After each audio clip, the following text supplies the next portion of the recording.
Welcome to the Scorpio Rising podcast. So, on today's episode, this is actually a bonus episode. Make sure that you listen to the part one. This is the part two. I don't know how many parts they're going to be, but this is all about the Venus transit. So, if you love a Scorpio rising or you are a Scorpio rising, this is a must listen to episode.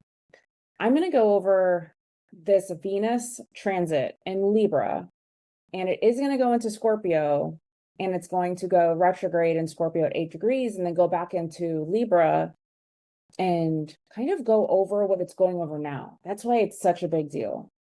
And when you have a retrograde or anything major going on in an angular house, so the first house, it's going to really impact the person. And that's why I'm taking a focus on it. Now, if you want to go even deeper into it, check out the inner circle. We have been meeting live every Monday, and I really appreciate that people share what goes beyond the fourth dimension of the screen. People are actually sharing. Maybe they're typing it, maybe they're using the mic, maybe they're not hiding their face, but I just really appreciate people showing up there. It's just a really great place to actually be with other Scorpio risings. And I see this all the time on platforms in the comment section, on even other people's posts. There should be a Scorpio rising support group. There is. I've created that. And one thing that I love is I love to promote your autonomy, because I know that it's future leaders and existing leaders in that group. And that's what I love. And so I have witnessed and seen people showing up, but they're working on their own thing, and then they kind of disappear. And it makes me so happy because I follow some of these people and I know they're doing their own thing and they're leading other people through their own work. So many Scorpio risings are leaders, and we know that's because, well, you have Leo at the top of the chart. These are born alchemists. They're always alchemizing. They're always wanting to understand things. They're always wanting to evolve, and they really want the people closest to them to be the same way. But what does this Venus transit mean if you have Venus in the bottom part of your chart? So that's what this episode is. So make sure you follow and let me know in the comments if this resonated, how it's been, share what you want, and or are you heavily anticipating the next episode where I go over Venus, the natal Venus aspecting this Venus transit? So we're going to go over if you have a Venus in Libra and in Scorpio, Sagittarius, Capricorn, Aquarius, Pisces, Aries. If you have a natal Venus in Libra, man, you have the Venus in your 12th house, right? Now, I do go by whole signs when it's general. When I work with my clients, I do use Placidus, but overarching in the back of my mind, like the bigger picture, is going to be that whole signs. Okay. So when you have a Venus in the natal chart of Libra, this person really does love their time alone. But do remember that part of the Scorpio rising journey and the archetype is that they grow through experiences of very difficult things. Betrayal by family. I do explain all of this in the Scorpio Rising Made Simple, and I explain Scorpio Rising journey and the archetype of Scorpio Rising because I define every single part of the chart so that you have understanding of yourself, so that you know you're not crazy. Because I hear so many Scorpio Rising saying, oh my gosh, it all makes sense now. So that's why I created the Scorpio Rising Made Simple, and there's a coupon code. So go grab that. If you love YouTube, if you love learning, if you love videos, that's all it is. And it's in sequential order, but you just go to the house that you want to learn about. And it's all for Scorpio Rising. You want to learn about your second house? Then just go to the second house video. And there's more in there that I'm not even mentioning. So I think there's a total of 7 hours of video. And there's also a downloadable that is all about Mars and the shadow aspect and the high potential aspect, or the opportunities with Mars in every single house. So the feedback that I have gotten is that it has really helped people. And they seem to be very excited to have learned this, because being a Scorpio rising means accepting and embracing the self that we were told was difficult.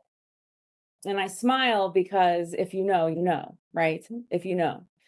All right. So the Venus in the 12th house person, Venus in Libra and a Scorpio rising, these people are highly artistic and relationships are very important.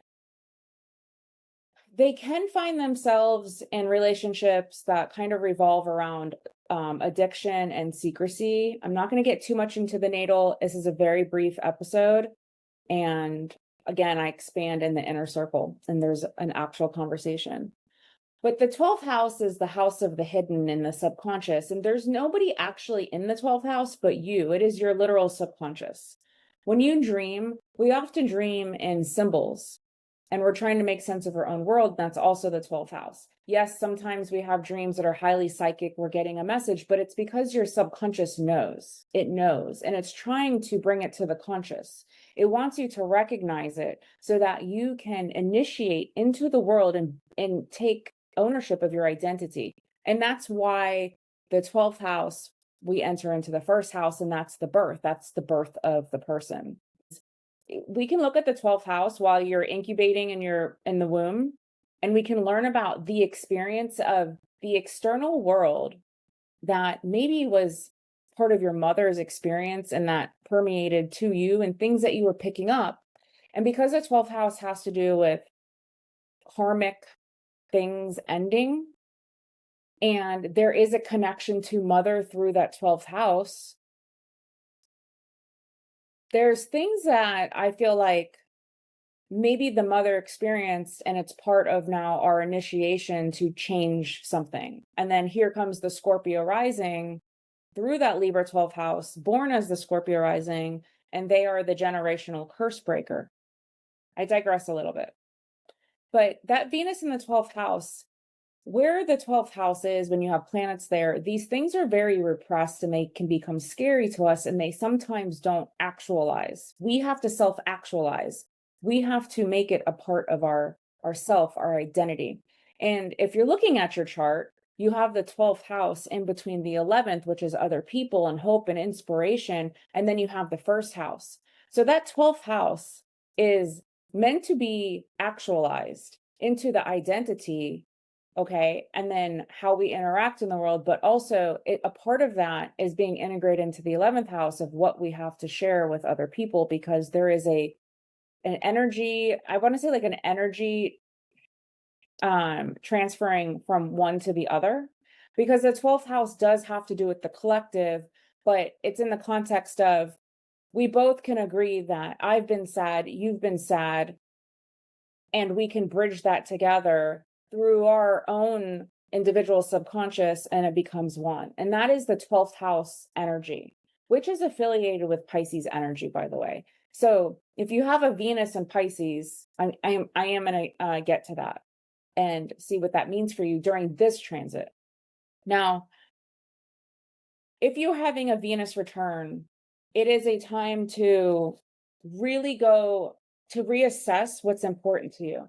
Because when you have Venus in the 12th house, we can hide our desires. We can hide what we truly want in the relationship.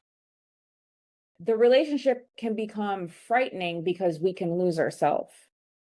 But if we can anchor to what Venus wants to explore in the 12th house and honor that as something that makes us feel loved and appreciated, we come closer to ourselves.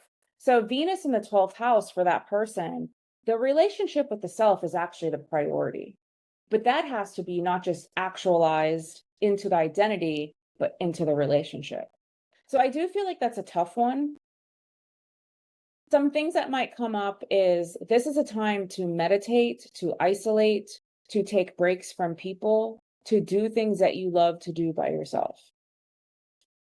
It's a great time to study alone, enjoy movies. Don't be surprised if you are getting inspired by doing all of these things alone, but giving yourself the opportunity could be hard because Venus, the Libra part of your chart is opposing the Aries part of our chart. And that's where we're getting stuff done all day. We're giving, it's the house of service. We're having to be leaders. You know, if you're a parent, you're setting up everyone's doctor's appointments. You're setting up your own doctor's appointments.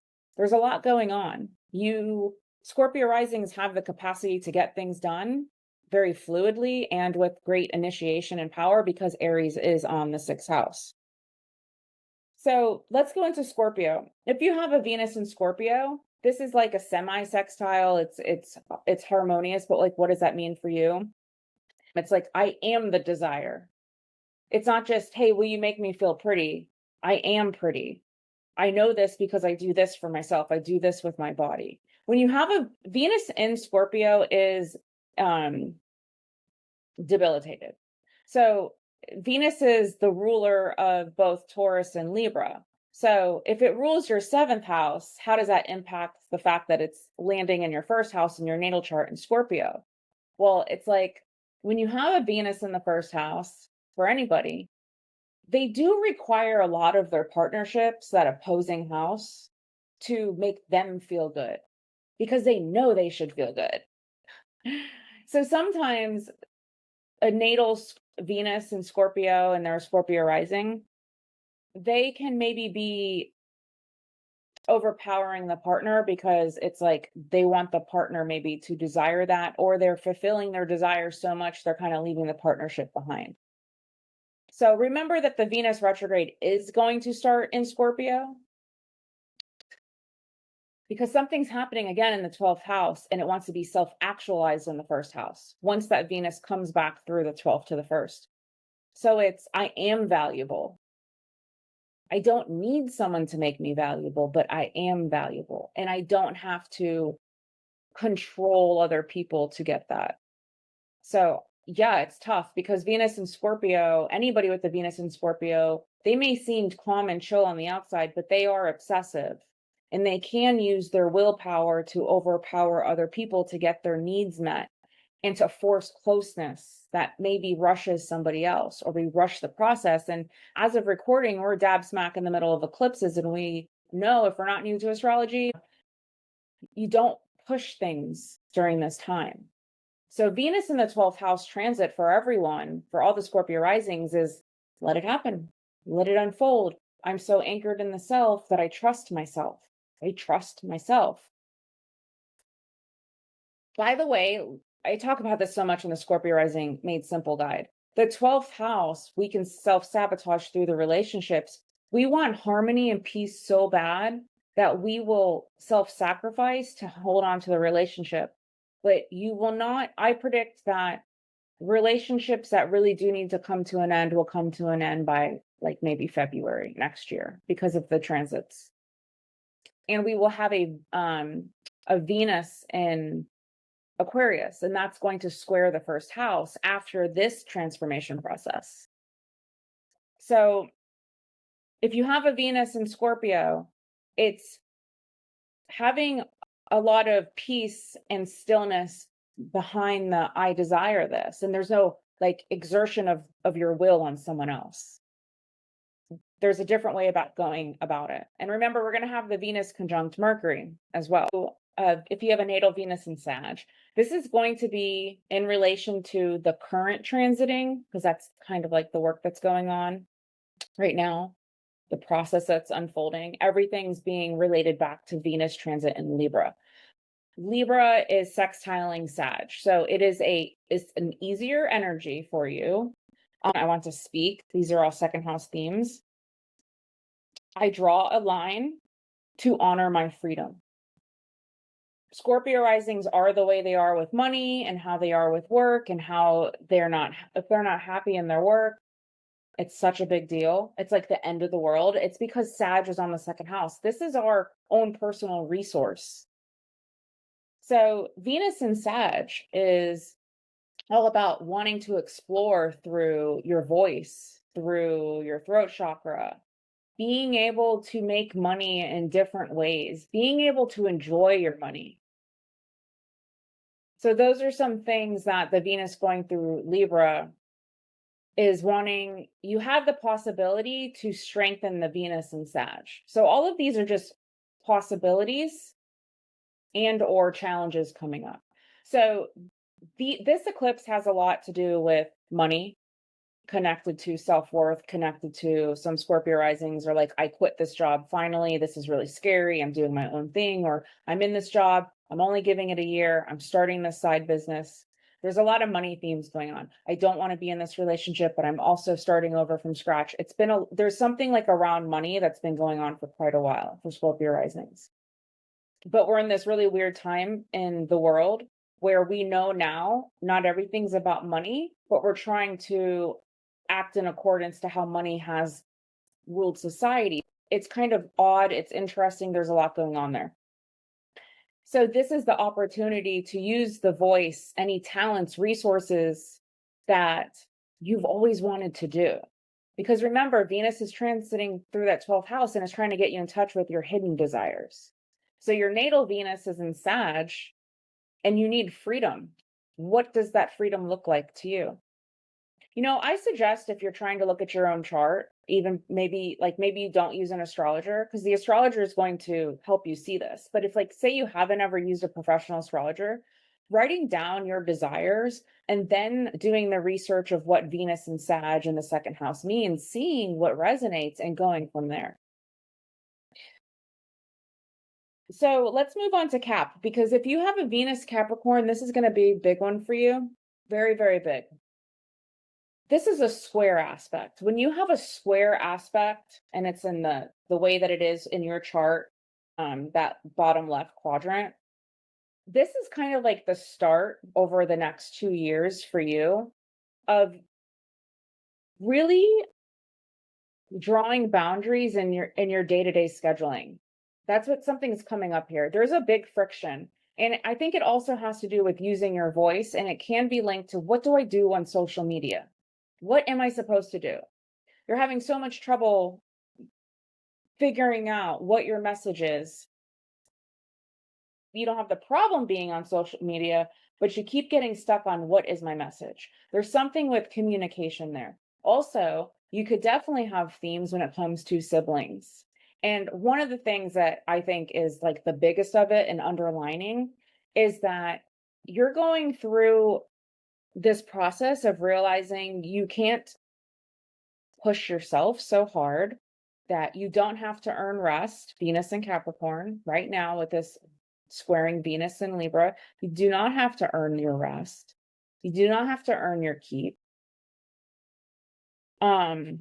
You do not have to commit to something that no longer is for you. Okay, because in the background of all of this astrology are the nodes in Aquarius and Leo. I must bring my thoughts to my work, siblings, ground the self, create structure. Remember, this is what new structure looks like for you. In the Scorpio Rising Made Simple, when I get to the third house and the fourth house, I talk about how things get imprinted on the Scorpio rising in early childhood, and it kind of stays with us for forever, it seems. So the way you structure and schedule things, I think there's things that need to be let go and redone. And this is the start of it. So I predict for the Scorpio risings that have Venus and Capricorn, that 2 years from now, you're totally not doing things like that. Now, also, what I say matters. What old imprints are on you that were kind of defined by systems put in order to keep people in line. And then you're realizing no, because remember, for all of us Scorpio risings, we have Sag on the second house. We need freedom of the way that we do things, and our personal values are very much have to do with freedom. But then like we enter the third house and it's very rigid. So if you have a Venus and Capricorn, could be connected, you could be dying to let go of a commitment of some kind. If you have a Venus and Capricorn and or Aquarius, it's tough because you're going to go between the Venus squaring and then the Venus trining. So if you have a Venus in Aquarius, while Venus is in Libra now, that is a trine. So there's the opportunity. But remember, the Venus starts in Scorpio. So it actually starts out as like the square tension energy. So this is what I wrote down for if you have a Venus in Aquarius. I know who I am despite being misunderstood. Because in early childhood, with that Venus in Aquarius, you wanted so desperately to maybe solve everyone's problems. You're giving to everybody in the family unit. So, but now with Venus and Libra, there's this opportunity, and Pluto is in Aquarius right now as well, 3 degrees retrograde as of right now. You have like this portal, this opening between who you are and the subconscious. You have this opportunity to let go of patterns that have only served other people, because you can serve other people. Are you in charge of how that's initiated? So this is the time, again, the Venus in the 12th house of the subconscious. You have a great opportunity to kind of really like assess yourself. And then when Venus goes back into Scorpio, no longer retrograde, it's like you're showing up here, and you can tell family members that are putting a lot of pressure on you to show up for them when you cannot. It's okay. You'll figure it out. And because Venus in Libra is very much about boundaries. And then we have to remember, part of the astrology, we have a lot going on in Saturn, right? So just remember, I know who I am despite being misunderstood. That's going to like make that your motto for Venus in Aquarius. Okay, so the next one, I'm going to go into Venus in Pisces. This I thought is interesting, hard, but interesting to me. Like, this could be a beautiful love story between you, yourself, and you. This is a quincux. Quincuxes do not mesh together. They're not the same modality. They're not the same element. They have nothing in common. You know, I've heard other astrologers and I say the same thing. Oppositions are like oil and water. I'm trying to think of like an example that you would do in the kitchen. Like, you don't put chocolate on your French fries. That's nowhere near any kind of recipe for anything good. You can, I don't know if this is a good analogy. You guys you can roast me for this one if you think this is crazy. So we like the chocolate on its own. We like the French fries on its own. We don't know how to bring those two together. That's not how. Okay, so that's kind of like a quincux. They just don't go together. They don't have anything in common. There's a disconnect. So Pisces is naturally affiliated with the 12th house because it's the 12th zodiac. So for the Scorpio rising, for Scorpio risings, why do we get so swept off our feet in the context of romance? Well, because Pisces on the 5th house of romance and passion. And when you have Venus transiting through that 12th house, you can sometimes cling to something that is not there. Pisces can be very delusional. It's a projection. You can sometimes, if you have a Venus in Pisces and you're a Scorpio rising, you can project. It's like nobody could do no wrong. So compassionate, so self-sacrificing. You are just the martyr. This is giving also Venus in 12th house energy. So this is going to be difficult. If you have a Venus in Pisces and you are having some things going on, this is what I wrote down for you. I require blank for freedom of expression and love. Because the 5th house is art. And this is why a lot of Scorpio risings actually make a career out of something creative, because the 5th house is entrepreneurial. So maybe this has to do with a new business decision too. Okay. So I require blank for freedom of expression and love. I am free to find it. I'm free to find it. Jupiter not only rules Sagittarius 2nd house, but also Piscean energy. So freedom is needed. I find within alone, let me create the romance and passion in secret. So if you have a Venus in Pisces, this is a really good time to journal, create, do some art, all of those things. This is going to be hard, not going to lie to you, because of that quincux. I described what a quincux is. It's 150 degrees apart. So when Venus is retrograde in, say, 25 degrees, if you have a Venus in Pisces in 25 degrees, you are going to feel this immensely. So that does matter, of course, with the degrees. So if you have Aries, that's opposing, that's opposite. we can fail miserably at, and we keep having to learn the lesson. And quincunxes are there to make you grow and evolve. So the opposition, it's like we see the problem, we see what we have to let go of, we see what's imbalanced, but it's like we're constantly trying to like re-establish equilibrium. So if you have a Venus in Aries, let me tell you, you are so good at leading the group. Not only that, but you love it. And I think you should be rewarded for it. You should be given accolades. You should be given a prize. You love it. That's very hard when it's in the house of enemies and there's a lot of friction if you have coworkers. So really establishing who you are and really owning your high capacity for leadership and seeing it as good and not bad is going to be part of the challenge. So some of the things that I wrote down, my notes are very cryptic. So work, can't read my handwriting. Oh, secret enemies sabotaging your efforts. When you really realize who you are with this Venus and Aries as a Scorpio rising, you're going to overcome that. They won't sway you. They could say, oh, you're always trying to get attention. Okay, I understand that you say that. Like, it really does not impact you. It's not a part of your belief system. It's not a part of your identity, which is Aries. It's not taking up space in your head. This also can be health related too. Okay. So look at what you're doing too much of, because there's a part of you that doesn't want to say no because you're so aware of other people not liking that you take charge and you do a good job at your job. You could be the Scorpio rising that's listening to this with the natal Venus and Aries. You're afraid to start your own business. And I think you can do it right now with Saturn going through Aries. I've worked with a couple Scorpio risings recently who are going through a Saturn return. So they're going through it, but I know they're going to get there.